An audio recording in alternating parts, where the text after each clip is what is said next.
Ūkis be organikos, ūkis be ateities. Tokias įžvalgas pamatėme ir paminėjome pirmą kartą prieš 6 metus. Tuo metu daugumai buvo keista, kad vietoj tipinio mėšlo atsiranda granuliuotos organinės trąšos, iškaitinto, saugaus, perdirbto paukščių mėšlo. Ir klausimų kilo ir iškyla kasdien vis daugiau. Kam tai reikalinga? Gal efektyviau naudoti standartinį mėšlą, bet jo yra labai mažai. Žalioji trąša – gerai, bet jos neužtenka. Grūdai pigus, trąšos vis dar brangios ir ar nebus per brangu tręšti mėšlo? Ateinanti pasaulinė problema – limituotas fosforo žaliavų gavimas ir jo kaina. Ir kaip paimti fosforą turtingose dirvose? Klausimą, kurį reikia atsakyti. Daug tyrimų, bet kaip vaizdžiai parodyti ilgalaikį poveikį per 15 minučių. Marija, ar tiesa, kad ūkis be organikos tai ūkis be ateities? Kaip galvojat? Ar sutinkat su to? Aš ne tik galvoju, bet aš tiesiog šventai įsitikinusi ir turiu teisę tą konstatuoti visiems, kas užsiima žemės ūkio veikla, kadangi turiu ilgametę patirtį agrocheminėse dirvožėmio savybių tyrime, taip pat ir su derlingumais įvairiais, su dirvožėmio kokybės išsaugojimu, su maisto medžiagų balansų išsaugojimu.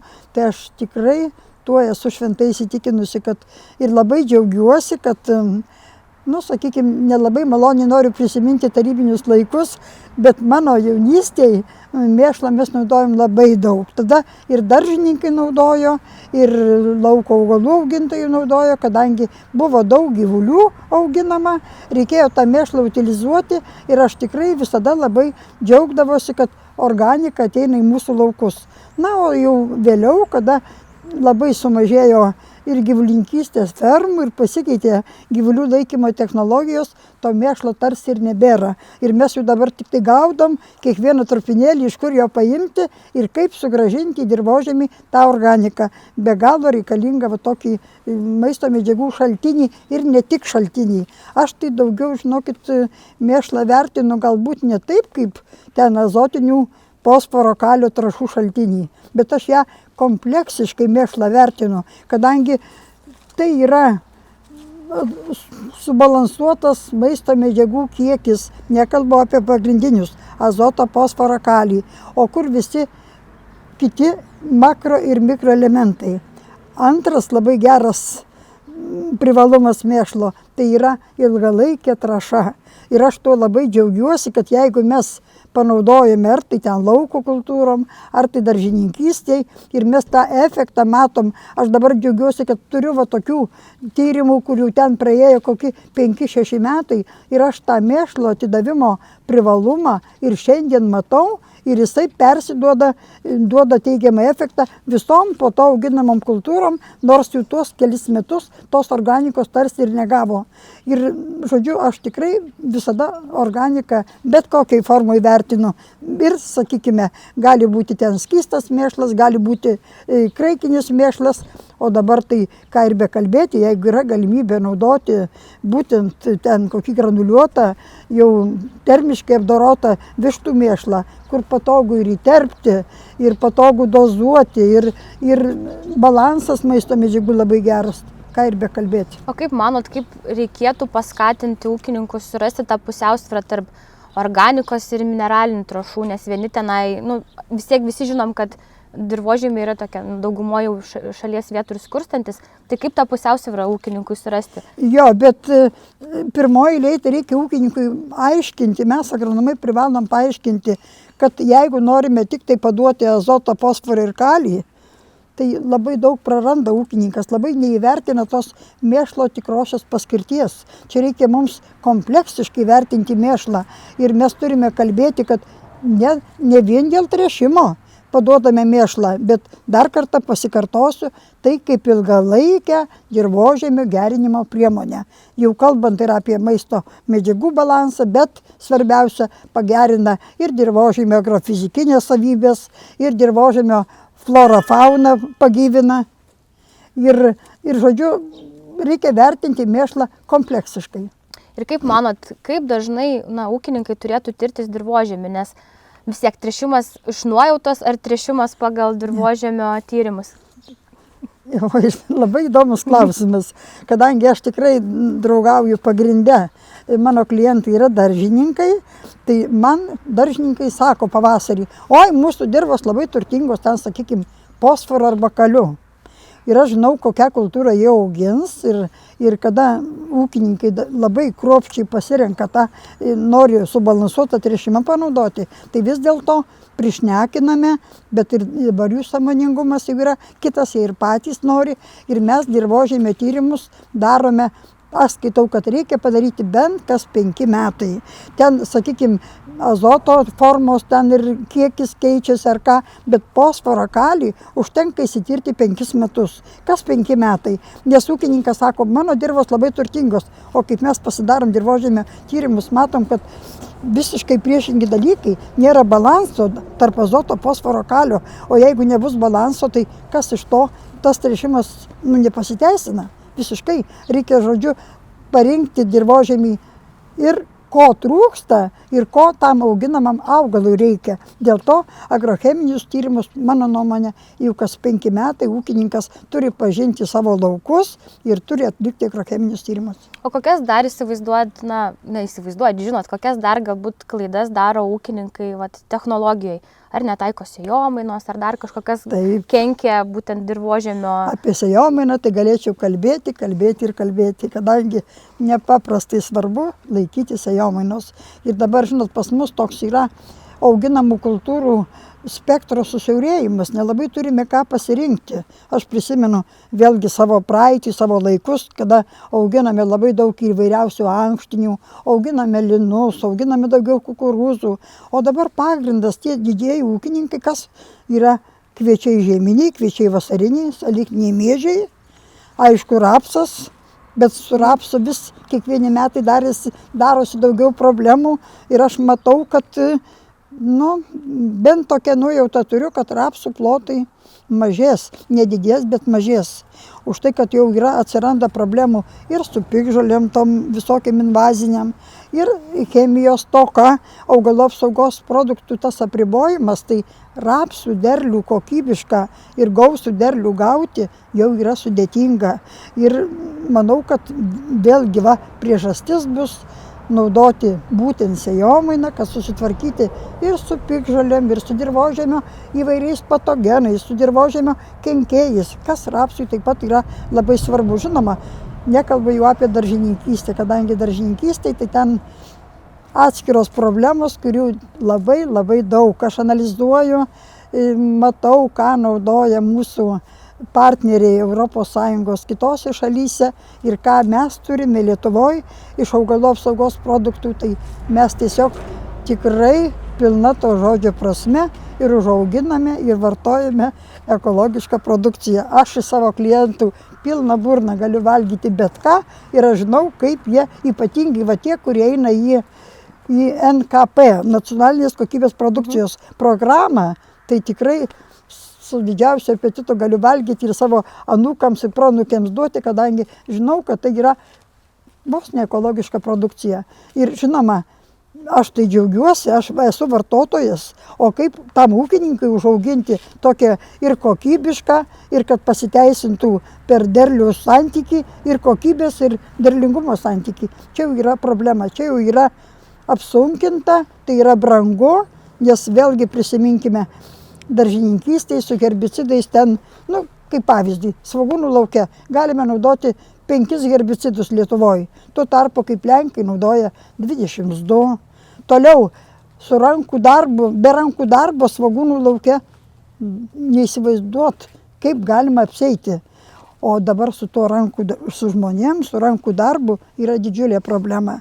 Tai vėlgi subalansuotas tręšimas, sėjomaina ir mums leidžia minimalizuoti tą darbo jėgos paiešką, panaudojimą ir gauti tą kokybišką ir gerą derlių. Taip, jūs užsiminėt, kad stebit ir įvairius pasėlius, dirbat su klientais. Žinom, kad Vidmanto Kvedaro ūkyje dabar atliekamas yra bandymas. Gal galite apie bandymą papasakoti, koks bandymo tikslas ir kokių rezultatų tikitės iš to bandymo? Taip, labai malonu su Kvedaru dirbti, kadangi jis yra inovacijoms toks labai imlus žmogus ir jisai visada labai nori kažką tai naujo, ne tik tai, kad įnešiai tuo kartu, ten rezultatą gavai ir ką, bet jis tokį darbų tęstinumą mėgsta matyti.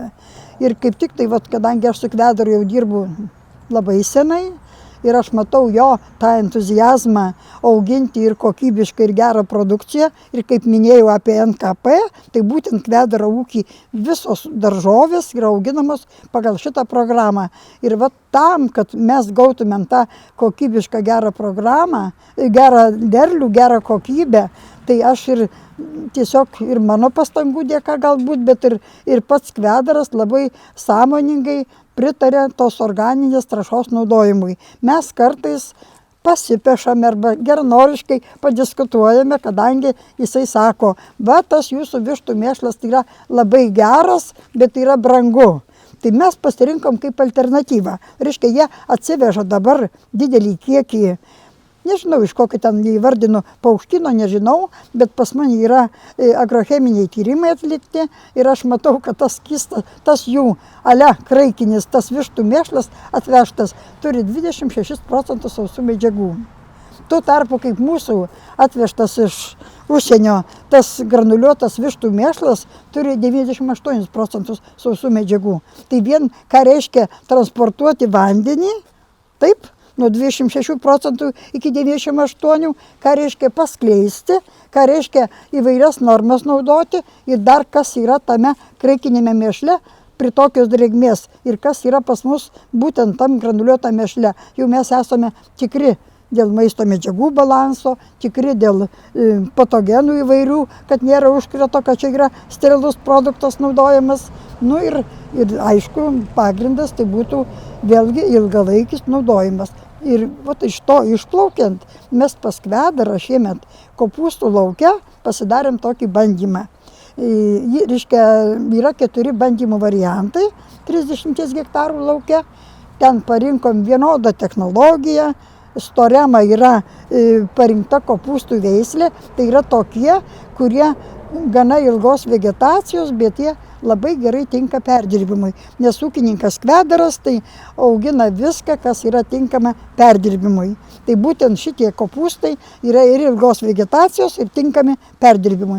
Ir mes tame lauke ant 30 hektarų pasirinkome 4 organikos panaudojimo variantus. Ir ką aš galėjau matyti, jeigu ten, sakykime, iki to laiko po kopūstų pasodinimo buvo iškritę 45 mm kritulių. O palaistyta buvo tik tai tiek, kol prigijo kopūstų daigai. Tai aš tuo metu jau labai gerai, labai džiaugiausi, kad nors šitą matau, kur buvo daugiau duota organikos, ir tarp kitko mano pirmas pastebėjimas buvo, tai būtent tam Kvedaro variante, kur buvo duota didesnis mėšlo kiekis ir didesnė drėgmė, jau matėme kažkokią kopūstų gyvybę, nes visur kopūstų lapai buvo nuo drėgmės trūkumo nuvytę. Tai žinot, tuo metu man įvertinti privalumą ten vienos ar kitos mėšlo normas buvo labai sunku. Bet kada reikėjo paimti dirvožemio mėginius, tai agronomas su grąžtu ten mes vos galėjome įkalti, kad paimti dirvožemio mėginius. Ir kaip Dievas davė, po to labai greitai užlijo. Ir per savaitę laiko laukas pasikeitė net pažįstamai. Ir aš tuos dirvožemio tyrimus nuvežėme į agrocheminių tyrimų centrą, įsityrėme, bet dar kažkokio ypatingai skirtumo mes dar nematome nieko. Bet aš ten nusiteikusi ir rudenį derliaus nuėmimo metu vėl paimti mėginius, kad įsitirti, kad pasižiūrėti, kad palyginti su derlium gautų tų kopūstų įvairius variantus tuos, bet mano labiausiai noras yra, kad sekti tuos visus variantus tame lauke kokius 4-5 metus. Jeigu ne aš, tai kažkas po manęs, bet kad auginamas kultūros būtų griežtai pagal sėjomainą, ne taip, kad kartais auginam tą, ką būtinai reikia, bet ne pagal sėjomainą. Bet aš noriu, kad būtų taikoma griežtai sėjomaina ir pažiūrėti, koks yra tų organinių trąšų, įvairių dozių ir įvairių rūšių poveikis kitom auginamam kultūrom. Tai apibendrinant to bandymo, greičiausiai tikslas, ar aš teisingai supratau, kad pagal skirtingas tas normas žiūrėti, susijęti su būtent dirvožemio gyvybingumu, dirvožemio gerėjimu arba negerėjimu ir turbūt ekonominiais rodikliais su derliumi, ar ne? Taip, aš čia paminėjau, kad derlius ir kokybė yra labai svarbu. Nes aš čia vakar turbūt vaikščiojau, tai lyg tai truputį pastebiu daugiau tokių įvairių puvinukų. Bet žinot, reikia labai jau kruopščiai skaičiuoti, kad įvertinti ten tų grybinių ligų paplitimą ant pačių tų gūžių ir surišti su to, kas yra dirvožemį. Jau čia reikia tokių precizinių bandymų, ką aš nelabai sugebu, bet paskui vis tiek mes matysime. Ir rudenį nuimdami derlių tikrai galėsime įvertinti, pasakyti daugiau. Nes dabar yra kopūstai, kaip minėjau, yra vėlyvi, tai yra masinis jų dabar augimas, bet kad vis pas mus tos drėgmės trūksta. Esame ūkininko Vidmanto Kvedaro kopūstų gamybinėme bandymų lauke. Trumpa priešistorija, kodėl mes čia. O mums buvo įdomu įsitikinti ir ūkininkui tuo pačiu, kaip veikia skirtingos organinės trąšos, skirtingos jų normos, remiantis dirvožemio tyrimai konkrečioje vietoje. Mes turime 30 hektarų lauką. Pirminis ūkininko noras buvo padaryti labai paprastą gamybinį bandymą. Kaip jisai sakė, pusė tavo, pusė mano. Kas bus, tas pažiūrėsim ir rezultatą matysim kartu. Deja, mes nesutikome su tokia mintimi ir nutarėme padaryti kiek įmanoma tikslingiau ir preciziškiau. Taigi mes įsityrėme viso lauko gabaliukus, kas 3 hektarus, taip kaip priklauso. Mes turime 30 hektarų dirvožemio tyrimus ir ką jie mums parodė, kad pats visas laukas atrodo kopūstai kaip ir viskas gražu, viskas vizualiai vienodai atrodo, tačiau jame turime humuso beveik 2%. Kaip Kėdainių zonai tai yra labai mažai, auginant daržoves tai yra labai mažai. Dauguma daro klaidą ir sako, turiu humuso, jeigu apie 2, tai organinės anglies pas mane tikrai yra. Deja, mes pasidarėme dirvožemio tyrimus ir pamatėme, kad tame pačiame lauke, ir žiūrovai galite stebėti ekrane, mes turime vidutiniškai tik 0,8 stabilios organinės anglies. Ką tai reiškia? Mūsų tikslas yra turėti bent 2. Vadinasi, organinės anglies mes turime super mažai. Ką mes turime daryti? Kreiptis pirmiausia dėmesį į organinės trąšas, į organinės anglies išlaikymą, padavimą papildomai ir tik toliau vertinti humusą. Taip, kad humuso 2, o anglies 0,8 ir vienetas tai yra 2 skirtingi dalykai. Tai pirmas dalykas iš mes šito lauko, kur mes pamatėme pliusą, kodėl mums reikėjo atlikti dirvožemio tyrimus. Toliau pažiūrėjus į fosforą kalį, mes pamatėme, kad fosforo turime kaip ir tipiška Kėdainiams, daug ir labai daug, vidutiniškai 240 mg kilograme, arba pakankamai didelį kiekį, o kalio turime daug arba vidutiniškai šiame lauke 30 hektarai, tai yra 166 mg kilograme, o yra vietų, kur yra ir virš 250 ir virš 300, taip kad varijuoja, nors laukas atrodo tikrai gan vienodai šiuo metu. Taigi, dar kartą akcentuotinas dėmesys, būtina atlikti dirvožemio tyrimus ir labai svarbu įvertinti humusą, organinę anglį. Dauguma net nežiūri ir net neskaičiuoja, arba sako, aš paimsiu humusą ir persiskaičiuosiu organinę anglį. Organinė anglis, jeigu jinai stabili, jinai yra neperskaičiuojama, ją reikia išsitirti. Tai mūsų ūkis bandymuose ir kažkokiuose eksperimentuose tai dalyvauja tikrai gan dažnai, nes matome tame naudą, o šiais metais buvo nuspręsta padaryti kokybišką ir išsamesnį bandymą su paukščių mėšlu, nes pasiūla kaip ir yra nemaža, ar presuota paukščių mėšlą, ar kraikinį tiesiai iš paukštynų pirktis. Čia labai diskutuotinas dalykas ir nusprendėm pasibandyti viename lauke. Tai va, dabar esam 30 hektarų bandyminiam lauke, kuriame buvo naudotas paukščių mėšlas. Vienas trąšas siūlė Baltic Agro ir vienoje dalyje buvo išberta kraikinis paukščių mėšlas. Pati vizija, kad naudoti ne tik mineralinės trąšas, bet ir organinės trąšas, tai mano giliui kaip agronomo, kaip specialisto įsitikinimu, tai nauda yra tikrai, nes jau keli metai prieš tai buvom bandę naudoti paukščių mėšlą kaip prieš garstyčių pasėjimą, prieš bulvių auginimą sekantiem metam. Tai realiai, kur buvo barstytas kraikinis paukščių mėšlas, tai garstyčios ten nepalyginamai, biomasė ženkliai didesnė. Aišku, tas paukščių mėšlo panaudojimas kaip bulvėse sekančiam pavasarį, ar yra tokios naudos, tai čia tiesiogiai gal plika akim ne visą laiką pamatysi, bet realiai yra, mano kaip agronomo, kaip specialistų gilus įsitikinimas, kad tai tikrai yra dirvos gerinimas. Aišku, kai kuriais metais tai nepasimato tiesiogiai ir net ir plika akim to nepamatysi, tai kaip ir šiais metais šitam lauke tas paukščių mėšlo bandymas gal nėra 100% pasiteisinęs, nes pagal meteorologinės sąlygas šiais metais, nežinau, labai skirtingi kritulių kiekiai buvo. Net ir ne tai, kad čia skirtingose regionuose ar rajonuose, bet ir pas mus čia laukai grubiai 10 km spindulių yra išmėtyti ir tai netolygus kritulių kiekis. Tai plika akim čia nauda paukščių mėšlo gal ir nėra matoma, bet aš mano giliu įsitikinimu, kad sekančiais metais vis tiek matysis kažkokie skirtumai. Ir vis tiek kaip ir dirvos gerinimas, bent jau mano toks įsivaizdavimas. Almantas tokią užuominą ir padarė, kad ne šių metų rezultatais mes galėsime vertinti tą vienokią arba kitokią normą, vienokią arba kitokį mėšlo rūšį. Bet kaip tik būtent pasirinkome tokį lauką, kuriame pagal sėjomainą jau daržovių 3-4 metus tikrai nebeauginsime. Tai norime mes įvertinti tą mėšlo naudos arba mėšlo efektyvumo, tą tęstinumą, būtent iki sekančio sėjomainoj būsimo daržovių lauko. Ir dėl to mes čia pasirinkom tokį lauką, kur jeigu Dievas duos, kad suspėsime nuimti derlių ir pasėsime žieminius kviečius šiemet, tai bus jau labai gerai. Kitais metais vertinsime to mėšlo efektyvumą žieminių kviečių lauke.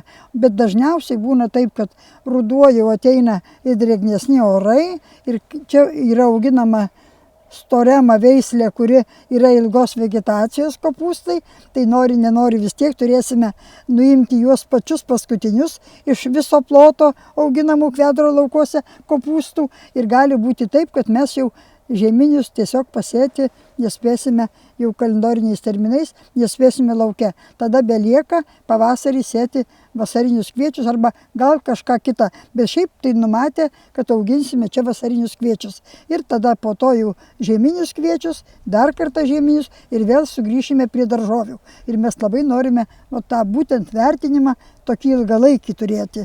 O rezultato dabar labai dar bijau kuo džiaugtis, nes Almantas labai gražiai su manim kartu paverkė, kad dėl kritulių stokos mes negalime labai smarkiai džiaugtis, čia nebuvo jokių sąlygų palaistyti, ką dievulis davė, tą davė, natūraliai viskas yra ir dabar paprastai ir būna taip, kad nors ir rudenį, tai vasara labai stokoja drėgmės, bet kopūstai kažkaip tai pradeda tą derlių atiduoti, gūžės auginti rudenį, kada jau didesnė santykinė oro drėgmė, kada prasideda rūkai, rasos ir mes tą dalyką dabar pastebim, tokį jau šuolį, lyg tai augimo šuolį. Tai va dar yra laiko, iki derliaus nuėmimo tikrai laiko yra ir mes tikimės, kad mes galėsime įvertinti pilnai ir derlingumą, ir kokybę šitų auginamų kopūstų ir būtent bandymų fone.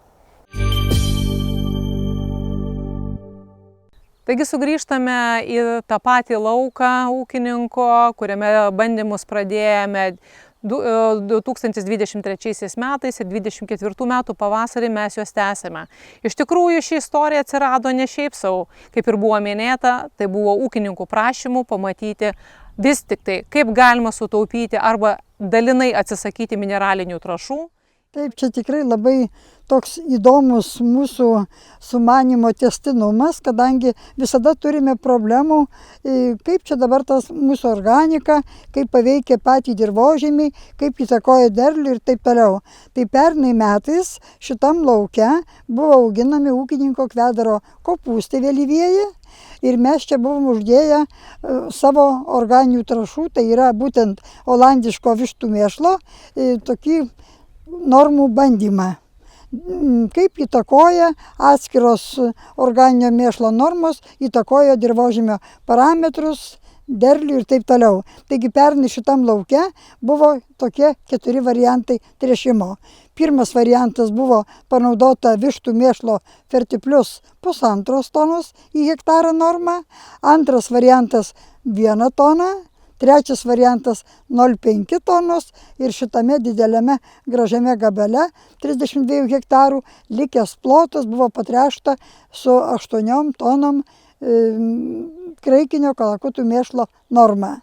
Tai mums buvo labai įdomu stebėti ir pernai metų tą kopūstų derlių, kaip čia viskas bus, kokį gausime grandiozinį derlių. Ir labai svarbu, kasgi darosi dirvožemį su atskirais dirvožemio agrocheminiais parametrais. Tai jeigu taip trumpai, tai aš vis tiek labai noriu pasakyti, kad mums pernai buvo tokie nedėkingi galbūt bandymams metai, kad buvo didžiulė sausra.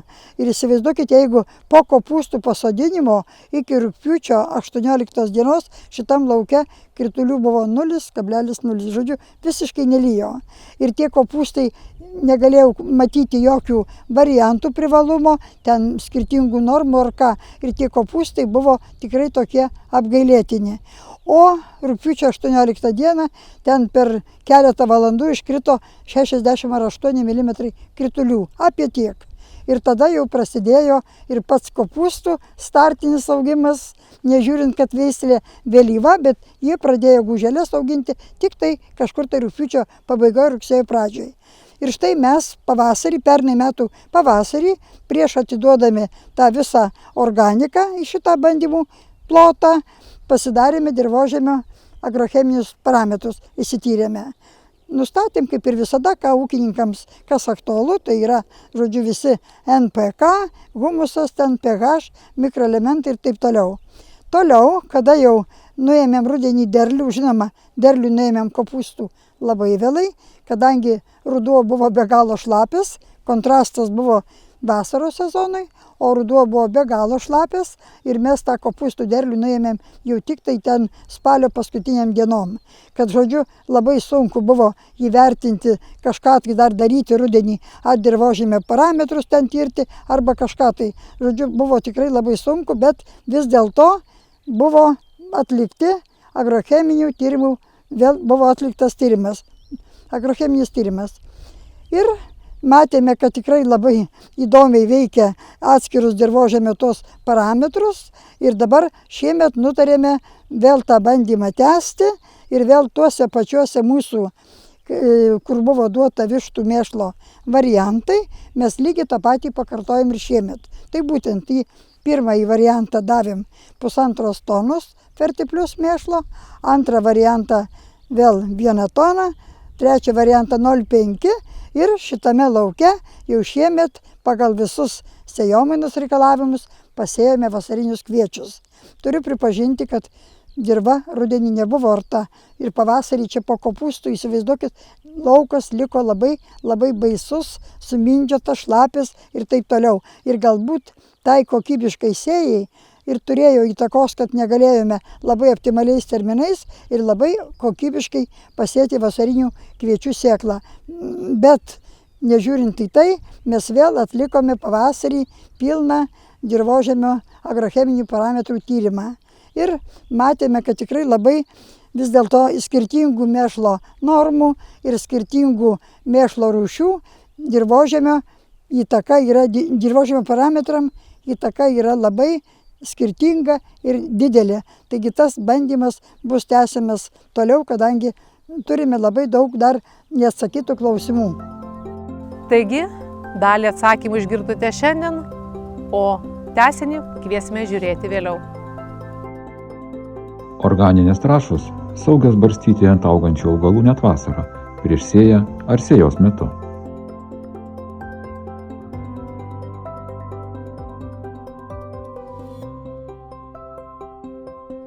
Thank you.